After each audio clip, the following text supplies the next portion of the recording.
I don't usually use sketchbooks, but I want to make an effort to fill one with artwork. I often just draw on separate pieces of paper, but I like the idea of having a book that is filled with art, and it also gives me an excuse to create a series of videos where I'm drawing in this, so let's go.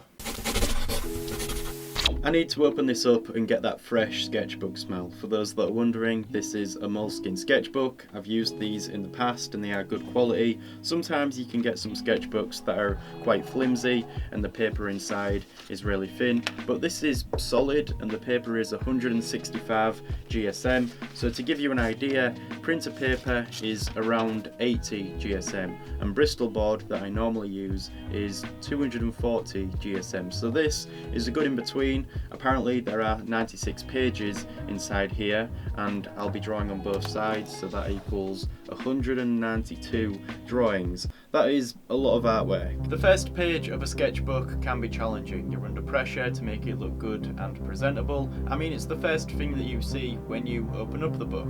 You have to give a good first impression. I'm going to show you how I approach the first page. I skip over it to the next one. You're probably wondering why I do that, and I'll explain as I do some drawing. So why do I skip that first page? Well, it avoids the issue altogether. Here's how I look at it, right? If you want the first page to set a first impression for the sketchbook, then you want to not only make it a good one, but you also want to set a tone. You know, you want to give an idea for what's coming, but I don't know what's coming yet because I haven't even created any drawings, so I'd much rather get all the way to the end of the sketchbook when I've made all of these drawings and then decide on what I want that first page to be after I've finished. Because I don't know what will happen moving forward. Maybe I transition from pencil to colour, or I suddenly start creating abstract paintings. I mean, that's unlikely, but if I did do that, then I could do something cool with that first page to show that, like, this is the sketchbook where I gradually started to introduce more mediums. And that's just one example. I might have a perfect idea for the first page weeks from now, and if I've left it blank, then I can go ahead and do something with it once I have a better idea of what I'm doing. I mean, if I'm really creating 192 drawings in here, then I can guarantee that there'll be some development in terms of the images that I produce, even if it's just some general improvement when it comes to my drawing ability or the subjects that I draw. Of course, it does come down to personal preference and your intention.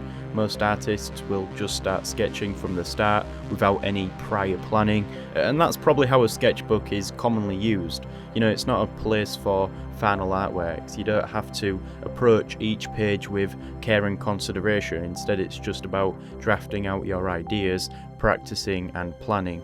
And now you're probably thinking, Dan, if that's what a sketchbook is used for, then why are you taking all of this time to create what could be considered final artwork? How come you're not using this sketchbook as a sketchbook is commonly used? Well, that's where my personal preferences come into it. I want this sketchbook to be a collection of complete drawings, the kinds that I'd normally create on separate paper. I like the thought of creating all of these videos where I'm just making art in this book, and the final goal is to fill this sketchbook from start to finish, 100%. In fact, I was going to throw these videos under a title and make a series calling it Sketchbook 100 or something, you know, because I'm intending on finishing a sketchbook for the first time in my life. I want to finish one page per video, and in terms of what I'm drawing, the possibilities are endless. I feel like how I approach my artwork now is pretty careless, not in terms of how I draw, but what I draw. It doesn't really matter that much to me, as long as I am drawing.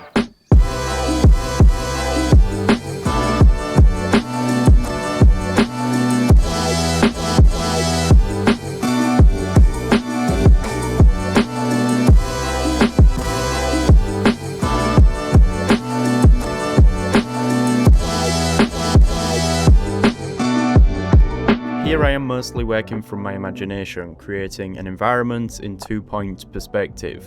I was making decisions as I went along, using a ruler to help direct my lines to those vanishing points, and a lot of the time when I'm just drawing, I'll just freehand these lines and estimate the direction of them, but here with this piece, I had the right vanishing point on the other page, and the left one was away from the page. Using the ruler allowed me to be more precise, and the lines were clean and controlled.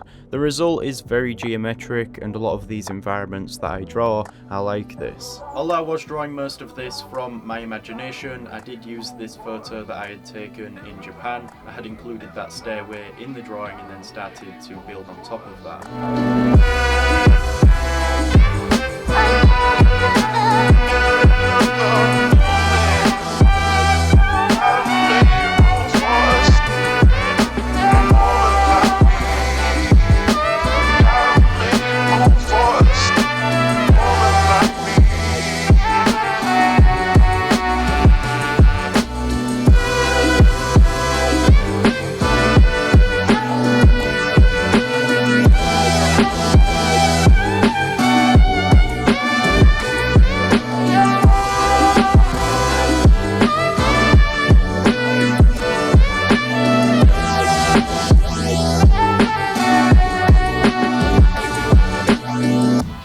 In terms of what I'm drawing here, I had drawn this outdoor stairway and then started to extend all of these platforms above. Along with this, I decided to draw in a vertical section that would act as an elevator of some sort in addition to the stairs, and then to the right that would be an underpass, and then in the background I was going to draw a series of buildings.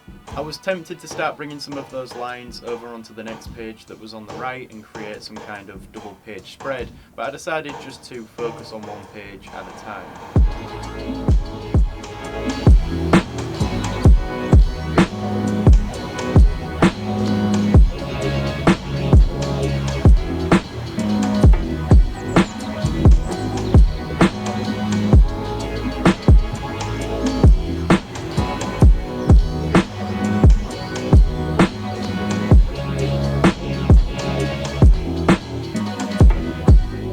So this is the first drawing in the sketchbook, but it wasn't drawn on the first page. As I said, I'll deal with that later, but I'm happy with how this has turned out. You know, I'll be creating drawings from both my imagination and from reference. It doesn't really matter, I'll be drawing anything and everything. My main aim is to fill the sketchbook, and we have a long way to go. In terms of the format of these videos, you know, that's probably going to develop over time as well, but I'm looking forward to it. So there we go, I hope you enjoyed this. If you did, then please give the video a like and subscribe with the notifications on to stay up to date. If you'd like to support the channel further, then do consider checking out the Patreon page where I create some exclusive content. With all that being said, thank you for watching. I'll see you in the next one.